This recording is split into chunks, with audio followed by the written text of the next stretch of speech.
এলাম, দেখলাম, জয় করলাম। বিশ্বকাপে রিশাদ হোসেনের গল্পটা এরকমই বলা যায়।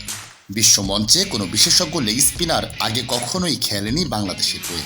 এবার রিশাদ খেললেন এবং উদ্ভাসিত হলেন আপন আলোয়। 21 বছর বয়সী এই লেগ স্পিনার এতটাই দুর্দান্ত পারফর্ম করলেন যে ছাড়িয়ে গেলেন বাংলাদেশের সবাইকে। একমাত্র ওয়ালটন এসি দিচ্ছে 1 বছরের রিপ্লেসমেন্ট গ্যারান্টি এবং কম্প্রেসারের 10 বছরের গ্যারান্টি। প্রথমবার বিশ্বকাপ খেলতে এসেই 14 উইকেট শিকার করলেন রিশাদ, যা টি-20 বিশ্বকাপের এক আসরে বাংলাদেশের কোনো বোলারের সর্বোচ্চ উইকেট। রেকর্ডটি অবশ্য আগের ম্যাচেই স্পর্শ করেন রিশাদ। ভারতের বিপক্ষে সেদিন 2 উইকেট নিয়ে ছুঁয়ে ফেলেন সাকিব আল হাসানের 11 উইকেটের কীর্তি। আফগানিস্তানের বিপক্ষে ম্যাচে ইব্রাহিম জাদরানকে আউট করে সাকিবকে ছাড়িয়ে রেকর্ডটি এককভাবে নিজের করে নেন এই লেগ স্পিনার।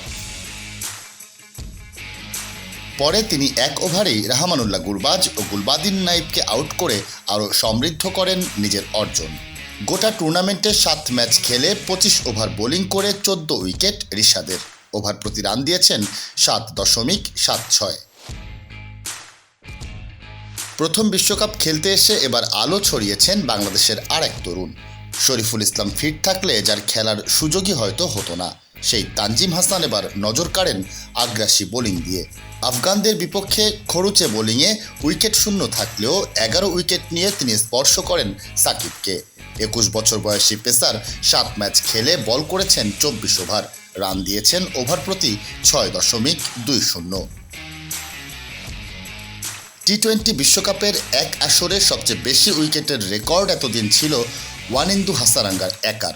2021 আসরে 8 ম্যাচে 16 উইকেট শিকার করেন শ্রীলঙ্কান লেগ স্পিনার। এবার সেই রেকর্ড স্পর্শ করেন ফাজাল হক ফারুকী। বাংলাদেশের বিপক্ষে তানজিদ হাসানকে এলবিডব্লিউ করে আফগান পেসারের উইকেট এখন 16টি। রেকর্ডটি শুধুই নিজের করে নেওয়ার হাতছানি তার সামনে আছে সেমিফাইনালে।